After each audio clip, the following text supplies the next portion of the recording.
Change isn't just coming, it's already here. This is Ask for Change podcast, hosted by leadership expert Meridith Elliott Powell. Brings you weekly conversations with leaders and experts who are redefining success in a world of disruption. Let's begin today's journey and turn uncertainty into your competitive advantage.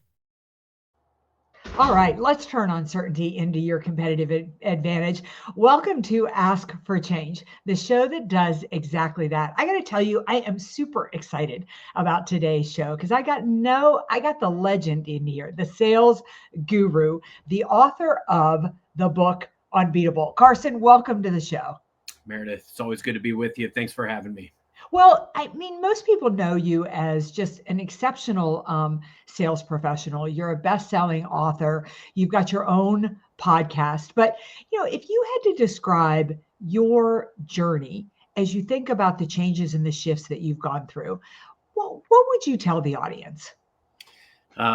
Enjoy the journey and learn every step of the way. It's going to go in directions that you will never fully anticipate. And all you can really control is how you prepare, how you show up, and then what you do with what happens. And that has served me really well along the way. And I'm continuing to do it every single day because, as you said in the preamble, it is really all about the change that is constantly around us. How are we going to survive and thrive in the change? And also, how are we going to meet our buyers where they are amidst rampant change? Yeah, it's interesting. I was just listening to a podcast this morning. It was Jeff Foxworthy of all people. It caught my attention because it was a very serious podcast. And they asked him what the key to life was. And he said, it's the key to life is letting go. He said a lot of what you said. You've got to invest in the things that are important to you, control your controllables. But then at the end of the day, just really, trust the journey. And I think about the amount of change that we're going through right now, the amount of burnout, the amount of overwhelm that is happening to people. We have so much on our plates. But I'm really interested in, when I think about you, I mean, you're a successful sales professional, you lead a team, you got to have unbelievable pressures on you at work. You're a dad, you're a spouse, you're a husband. How do you keep it all? How do you find balance in all of that? If it is balance, or how do you find and focus on the things that matter to you the most? Yeah, that's an awesome question.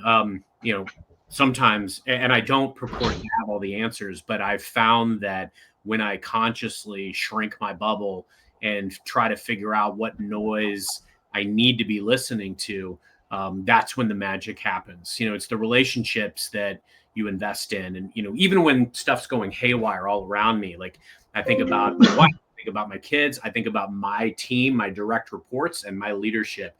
And if that bubble, when I shrink it, is good, then I have the ability to branch out and start getting to and tending to some of these other fires. Because believe me, there's always going to be fires. There's always going to be minutia. There's always going to be a lot of noise. And I think one of the things that life and hopefully wisdom has taught me is that being able to discern what you want to gravitate toward. I was listening to a podcast not too long ago myself where the analogy was made of, you got all these balls in the air. Some of them are rubber and some of them are glass. And you have to figure out which ones are which, because you have to catch the ones that are glass. The others are rubber. They will bounce. They will come back, and you will have the opportunity to broach that topic when the time is right. But as long as your core sphere is good, that's the top priority. I love that, because I think that is so true. I mean, at the end of the day, certain things matter and certain things don't. I think a lot about my life in increments of 10 years, and I'll look back on 10 years and I'll think about what did I remember in those 10 years. And those are the things that are obviously important to me. That's where I want to put my time. That's where I want to put my energy as I look forward to the next 10 years. Because if I'm reflecting and and for me, it's I never remember being on a stage. I never remember making a sales call. It's trips with the family. I mean, it's things like that. And it gives you sort of permission to do that, going forward. I want to talk about your book though. I want to talk about Unbeatable, the legend of the salesman on fire. This is about a gentleman by the name of Vincent Scott, who is your creation. But here's the line that really, I want to know, this is such a different book for you, and it's such a different book from a sales perspective. And it's about becoming, a real legend in the sales industry. But this is what really caught my attention, because I think so much of it goes with this whole idea of navigating change. Because I think one reason people give up on change is because it gets hard. And that's when we give up. When, if you could just stay through when it's hard, you'll find this sweet reward on the other side. And you have a line in this book that said, "You become the greatest by refusing to quit when everything in you says walk away." So talk about the book, talk about Vincent, talk about the reason you wrote it. Just dive in. Yeah. Wow. First off, thank you for reading it, and I value your opinion a great deal, and I'm very appreciative, Meredith, of everything that you do for our noble profession. I always like to give back to our noble profession. I feel like I owe it a lot. I met my wife in sales. I have developed a lot of amazing relationships in sales, and so I feel like I owe it a great deal. And so this was a love letter to sales, and I always try to write something very different, because there's a lot of great sales books out there. I don't try to or want to compete with them. This was a fictional protagonist that I created 16 years ago, and I had written a story about him called Birth of a Salesman back in 2010, and I saw his journey through to completion. Who knows? But I think for me it was all about, we go through these changes, we go through these ups and downs, and when I think about that moment, it's a conscious decision to continue to get up off the mat. Like, one of my favorite movies ever is Rocky, and I think about like that scene in Rocky 1 when he's knocked down by Apollo Creed, the champion of the world, who he never should have even been able to compete with. And even his trainer is telling him to stay on the mat, but he just wants to go the distance, and he gets up against all odds and shocks everybody. But my point is, like, we have a conscious decision to keep going. It was Napoleon Hill who told us in Think and Grow Rich that the people that find success find it on the other side of when most people would have given up. And that's the truth. Sometimes we quit or we throw in the towel just before that, like you said, that sweet spot on the other side arrives. And that's really what it's all about. You don't have to make massive changes to yourself or to your process to become successful. You have to control what you can, and you also have to make the decision to keep going and to keep learning. And that's really what it's all about. That's how to become unbeatable.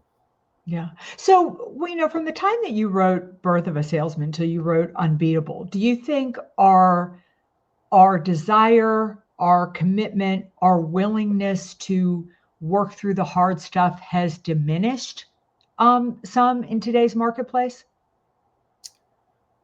I guess that would depend on who you ask. I think for some, perhaps it definitely looks different.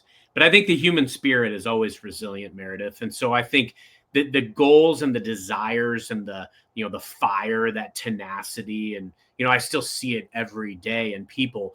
I think the challenges are different in some ways than ever before. But, in some ways, what we grapple with, and we see this rise of AI. I mean, it's like an industrial revolution, right? I mean, you can look back at various points in history where fundamentally the game has changed. And in my opinion, like, the people that are going to thrive are going to where the buyer is going to be. I mean, to make the hockey analogy, you go to where the puck is going to be, not to where it is.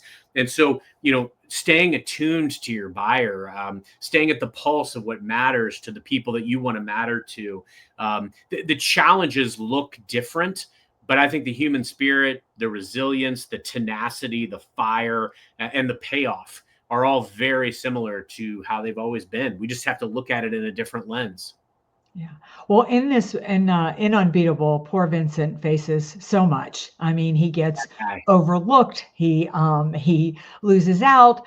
Where does one go to get that motivation, to get that willingness to get back up? Years ago, when I first started studying, I'm obsessed with successful people. It's really interesting to me how you could come from nothing and achieve unbelievable heights. And a few years ago, I had the opportunity to sit with two billionaires, one of which had been born in a house with no running water. And when I, and in all the interviews that I had with them, all the time I spent talking, they got it down to one thing. And the one thing was, they said, we had no net. There was nobody to catch us if we fell. Every time we fell, we couldn't move back in with our parents. Our parents didn't have any money. They couldn't give us any money. They were close to their 90s, so there was no government support for them. And they credit it with, they just had to keep getting back up and dusting themselves off and going. And it built this unbelievable confidence in them. So far too often, though, it's tough, right? Like, you should have gotten a promotion. You don't get a promotion. You did everything to get that deal and you didn't get that deal. You practiced like crazy. You were supposed to be a rock star. You got on stage and you bombed. Like, where do we go? Where did Vincent go to get himself back up?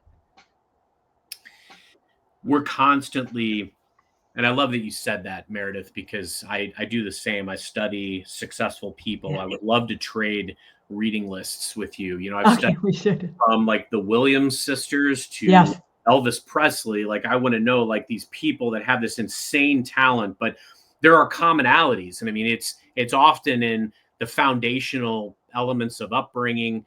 There's different things that instill in them either a sense of responsibility or a chip on their shoulder, like, I don't ever want to be poor again, or I don't ever want to be bullied again, or whatever it is. There was a movie that I watched not long ago called Invincible with Mark Wahlberg as Vince Papale of the Philadelphia Eagles. And he kept this letter that his wife wrote him when she dumped him and telling him that he was worthless.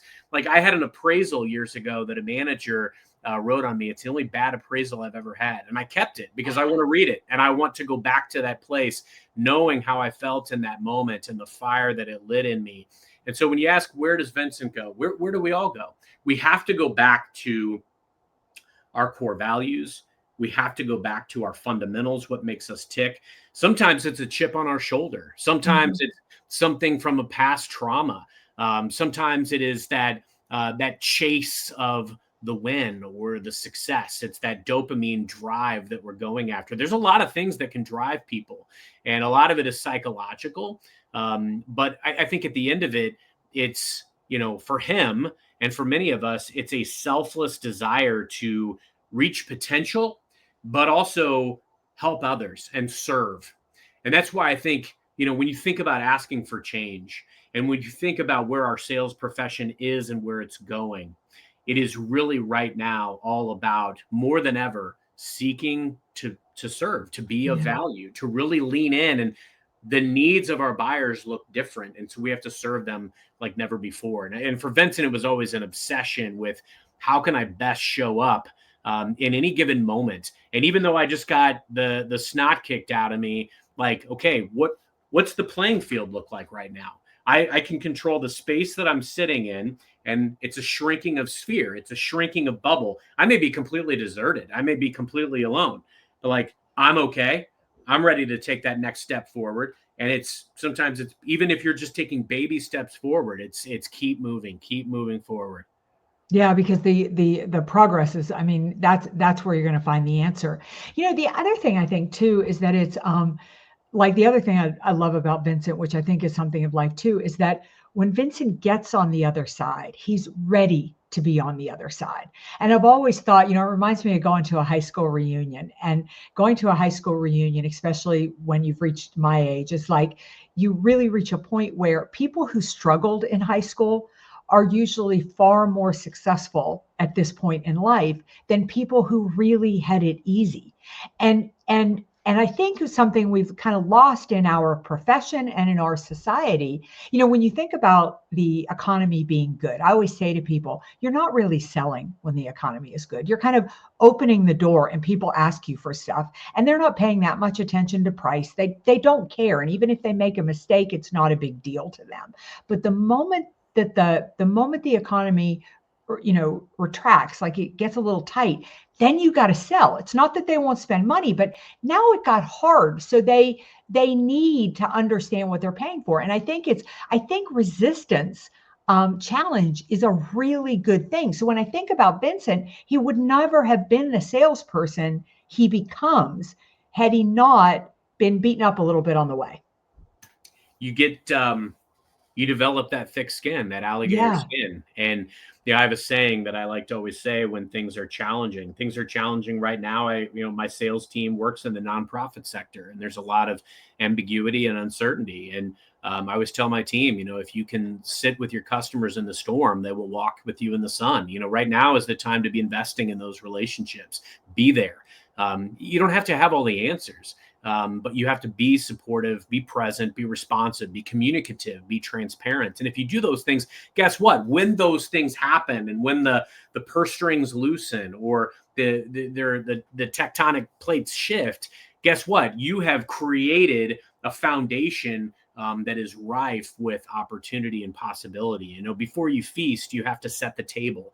And right now, or when things are challenging, you invest in relationships, and it may not be the right fit. I have scenarios where I've recommended my competition because I had a friend at the competition and I wasn't the right fit. But hey, call this person over at this organization. I'll introduce you. They'll take care of you. Because guess what? When that person needed something that I could take care of, or when they went to another organization where they weren't constricted with who they work with, I'm the first call they make because I invested in the relationship and they trust me. That is far more important. And relationships are what beget deals. Too many people go chase numbers and widgets, and they get managed off of spreadsheets, and that's all wrong. I've never worried about a number a day in my life. I've obsessed over people and process, and that's it. And those things have helped me be successful. What do you think that when I think about what we've got to go through to be successful, whether it be your personal or professional life? I mean, things are hard, right? Like you said, you get the sun and you get the storm, and when you're in the sun that the storm will come again. One of the things I loved about being a banker back when I was a banker is that I would study businesses over the course of 40, 50 years. And you would see they would have unbelievable years where they just were so profitable. And then they would tank, and then they would go right back up again. It's kind of like reading history. You get a lot of motivation from that because you understand there's a wave coming. So when you're in the hole, you understand you're going to come back out of it. But how important do you think it is that that in order to ride those, the areas of your life are in shape for it? Like, you've got a strong family or friendship circle around you. You take care of your health. You invest what you need to, in the business. You've done what you've done to kind of straighten out your finances, and whatever spirituality is for you, you've basically checked those buckets. How much does the whole person matter? That question is so important, Meredith. And actually, I have a visual over here in my office, and it's like a wheel, and it has a lot of those components: finances, health, career, marriage. And at any given moment, like, you could rate all these things from a 1 to a 10, and it's important to do that personal inventory. You're not going to be a 10 in all areas at all the time. It just won't happen. It's not possible. But like you said, things come in waves. It's like a pendulum, and things will come back and forth.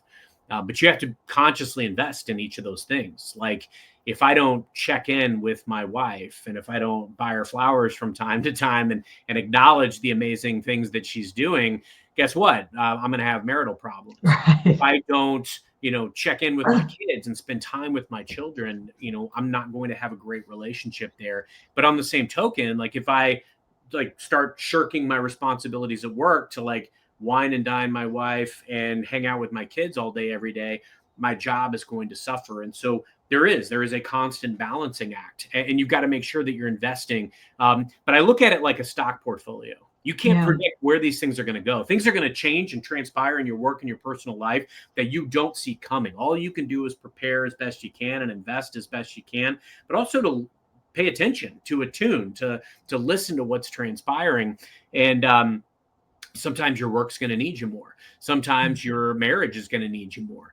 And so being able to, create a scenario by which you can tend to these things that really need you in any given moment in time. But it's important to take that personal inventory, because the last thing you want, if one area of your life is severely out of whack, it is going to impact everything else. If you let your health go, as an example, it's going to impact everywhere else. But I strongly encourage people to take that personal inventory because, like a diversified stock portfolio, you can't control what's going to go up or down. You can only control where you invest. But over the long game, if you invest consistently in these things, they will be in a positive place. Yeah, I agree with you. I mean, I think they're always a little off balance, right? I mean, like you said, you can't like as much as we'd want to be there for every kid's game or never miss anything that's important at home. You can't do that because you have a job and you've got to be focused on that job. But you've got to invest in all those areas. Like I really believe that if you take care of your health, you straighten your finances, you invest in your relationships and your marriage, you're stronger at work. You're better. You're far better at work. I don't think that those aspects. I call it. I say we have to get in shape for change these days. That we have to really look at our lives, like you said, really build the foundation. When the foundation is solid, then everything else, then we can handle everything else that's coming. But if you're sitting on a struggling foundation, then it's just too hard. It's just too hard to do. Yeah, I'm curious. Why did you write the book? What really, like, what drives your passion? What drives your passion to do this? I love sales. And, I'm at a very fortunate, very blessed place in my life and my career where I'm able to look back and reflect on some of the key seminal moments. I always like to say, you can't connect the dots forward, but you can absolutely connect them backwards. And there were times in my life and my career where I was down and out.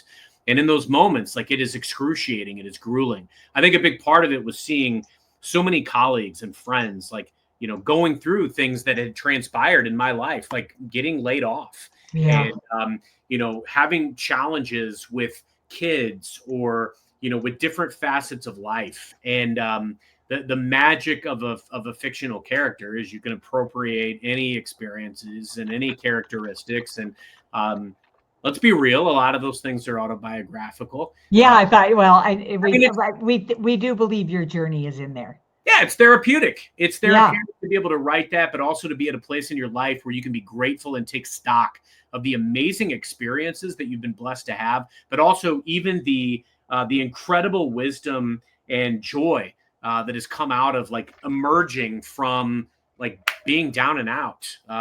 So much great learning happens during those times. So many things that you become grateful for.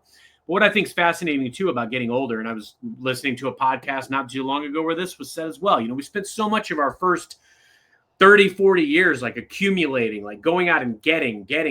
And much of time after that is, things, you will start to lose things. You'll lose relationships. There will be relationships that are long-time relationships in your life that are no longer serving you. And while it's hard and we grieve and we mourn them, there is a natural passage of time in that space. And that, for me, that's what Unbeatable was. It was something that could be a love letter to sales, but also to speak to every seller that I know that's out there. Like, I've more than any book that I've written, I've gotten more letters of, like, wow, I relate to this so much. Like, I felt like I was reading my own story.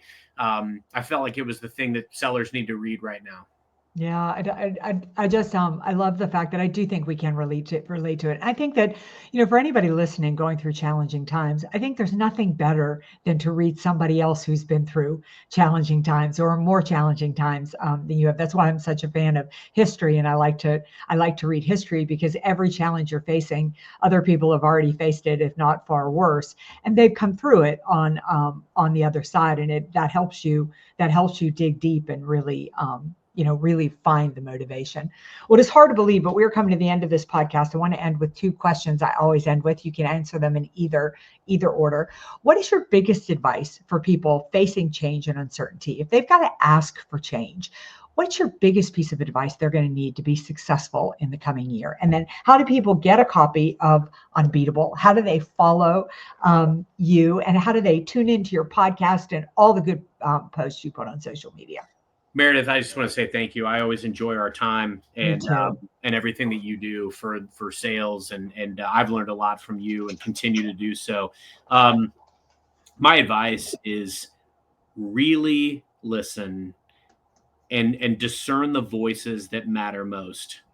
There's so much noise right now, and there's so many people telling you to go focus on this or that, but the voice that matters the most, if you're in sales, is your customer.